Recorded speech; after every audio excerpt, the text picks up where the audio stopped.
Today, we are diving into a truly incredible story, one that comes from a powerful first-person account.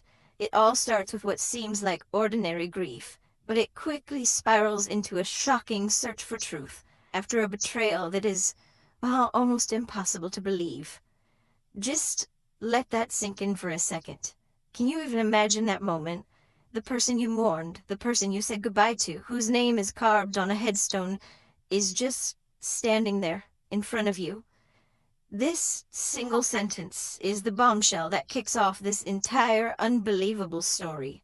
So let's set the scene. It's been 6 months since Eleanor buried her husband of 41 years. She's just trying to get through the day. But a simple trip to the grocery store, well, it's about to become the place where her entire reality just completely shatters. I mean, look at the absolute disconnect here. On one hand, you have 4 decades of memories, a whole life built with this man she thought was gone forever. And on the other, you have a man who is the spitting image of him, just casually shopping for groceries, telling her he's a stranger named Daniel. The emotional whiplash of that moment, wow, it must have been absolutely unreal. And this wasn't just a case of someone who looked kinda like him. Eleanor knew it was him. It was in all those tiny, intimate details that you just can't fake. The specific sound of his voice, that little scar he got from falling off a ladder, the way his pinky was still crooked from an injury when he was a teenager. These aren't tricks of the mind. They're facts. They're proof. So as he just turns and walks away, leaving her standing there in the middle of the aisle, this is the question that must have been screaming in her head. It's this terrifying, impossible question. And it doesn't just make her question her sanity. It pulls the rug out from under her entire life. So where do you go from there? In her complete desperation for answers, Eleanor turns to the one person in the world she thinks she can trust without a doubt. Her son, Lucas. But instead of gaining comfort, she finds herself at the very heart of the conspiracy. Get this, the scale of this lie is just staggering. This wasn't some recent mistake or a midlife crisis. For more than 20 years, Thomas was living a complete double life. And the real gut punch, for 3 whole years, their own son, Lucas, knew all about it and helped keep the secret. Right up until he helped his father fake his own death. So how on earth did they pull it off? Lucas laid out the whole cold, calculated plan. They found a terminally ill man who could pass for Thomas. They staged an accident and used Thomas's ID on the body. And then, the key part, they made sure it was a closed casket funeral, saying the body was too damaged, all to prevent anyone from getting suspicious. It was a meticulous fraud from top to bottom. And this is where Eleanor has this powerful realization. The betrayal, it wasn't just about the money or even the other family. It was the theft of her own feelings. Her son let her mourn, let her go through that profound pain for a man who was alive and well. He turned her grief into a lie. But this is where the story takes a fascinating turn. Because after that initial shock and the heartbreak, Eleanor's grief starts to burn away, and what's left behind is something else entirely, a cold, methodical clarity. She stops being the victim and starts thinking like a strategist. For 3 days, she goes completely silent. She doesn't answer her son's calls.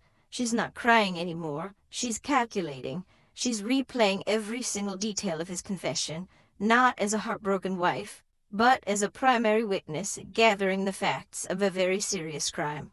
Her next move, well, it changes the entire game. This is the moment she takes back control. She hires a private investigator, and just like that, this messy, painful family drama starts to transform into a methodical hunt for hard, undeniable evidence. She's not just a character in the story anymore. She's now the lead investigator. And boy, does the investigator deliver. He finds the motive, and it is a big one. We are talking about nearly $2 million, all of it illegally funneled into accounts under Thomas's new, fake identity right before he died. The PI just unearthed a mountain of evidence. It wasn't just about the money. He found the fake birth certificate, bank accounts, and get this, utility bills proving Thomas had been supporting a second household for over 20 years. And the final nail in the coffin? Phone records showing Lucas was an active part of this whole conspiracy all along. This was it. This was the ammunition she needed. So armed with all this undeniable proof, Eleanor is no longer just reacting to things. Oh no, now she's the one setting the trap, getting ready to reclaim her life and expose the truth once and for all. Her attorney gives her one final, crucial piece of advice. He says that the paper trail is fantastic, but a recorded confession from your son, that would make this case absolutely airtight. So Eleanor agrees to one last meeting with Lucas. And the stakes here were incredibly high.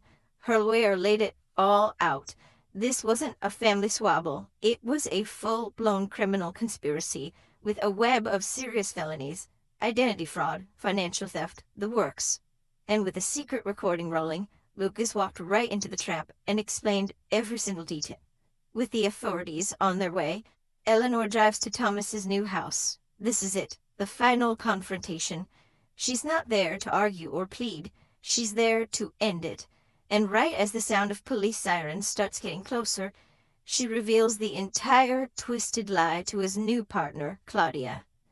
A lifetime of lies was literally about to collapse under the weight of the truth. So let's take a look at the final consequences for everyone involved in this twisted story.